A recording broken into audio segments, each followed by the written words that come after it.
এক একটা বাসায় 200-300 করে ব্যালট পাওয়া যাচ্ছে, কোথাও কোথাও জব্দ করা হচ্ছে, কোথাও কোথাও এখনই ভোটিং শুরু হয়ে গেছে, যেটা 22 তারিখে হওয়ার কথা, এবং কোথাও কোথাও বলছে একজনের নাম্বার দিয়ে আরেকজনের পোস্টাল ব্যালট গ্রহণ করছে।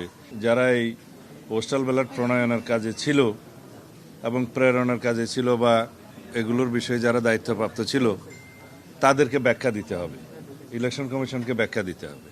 এবং এখন যে সমস্ত পোস্টাল ব্যালটগুলো আপনারা দেখছেন বিভিন্নভাবে সোশ্যাল মিডিয়াতে ভিডিও আকারে আসছে, এক একটা বাসায় 200-300 করে ব্যালট পাওয়া যাচ্ছে, কোথাও কোথাও জব্দ করা হচ্ছে, কোথাও কোথাও এখনই ভোটিং শুরু হয়ে গেছে, যেটা 22 তারিখে হওয়ার কথা, এবং কোথাও কোথাও বলছে একজনের নাম্বার দিয়ে আরেকজনের পোস্টাল ব্যালট গ্রহণ করছে। এইভাবে অনেক কিছু অনিয়ম হয়েছে। যেহেতু বাংলাদেশে প্রবাসীদের ভোটদানের এই নিয়মটা এই প্রথম এক্সারসাইজ হচ্ছে, এখানে কিছু ভুলভ্রান্তি থাকতে পারত, তবে যে ভুলভ্রান্তিটা হচ্ছে এখানে আমরা ভিক্টিমাইজড, আমরা ক্ষতিগ্রস্ত হচ্ছি, এবং একটি নির্দিষ্ট রাজনৈতিক দলের পক্ষ হয়ে কিছু কিছু এখানে কাজ হয়েছে বলে আমাদের ধারণা, এবং সেটা প্রকাশিত হয়েছে, আসলে ধারণাও নয়, সেটা প্রমাণিত হচ্ছে। তা এখন আমরা বলেছি এই বিষয়ে আপনাদেরকে পরিষ্কার ব্যাখ্যা দিতে হবে।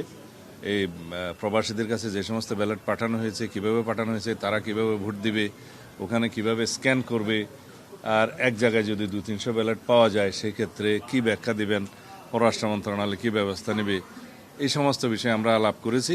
তারা তাদের ব্যাখ্যাটা দিবেন আপনাদের কাছে। আমার মনে হয় আজকেও দিতে পারে, কালকেও দিতে পারে, তাদের সময় মতো দিবেন।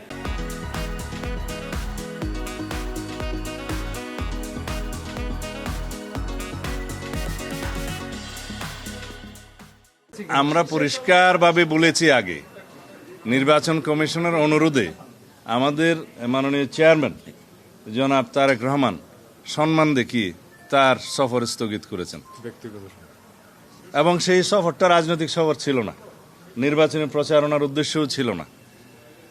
2024 সালের গণ অভ্যুত্থানে শহীদ তাদেরকে বিনম্র শ্রদ্ধা জানানো, কবর জিয়ারত করার উদ্দেশ্যে ছিল।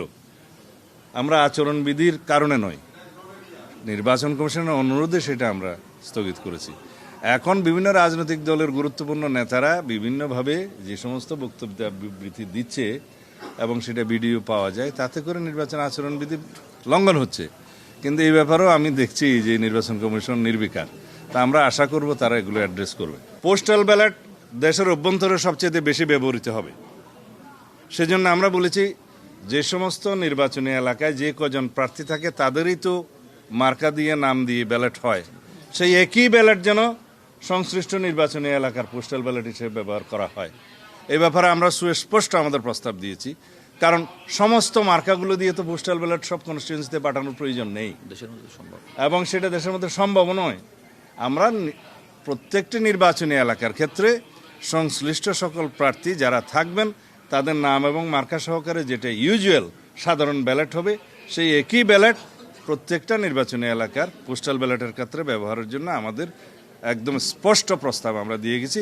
আশা করি সেটা তারা গ্রহণ করবেন, যেহেতু এটা যৌক্তিক।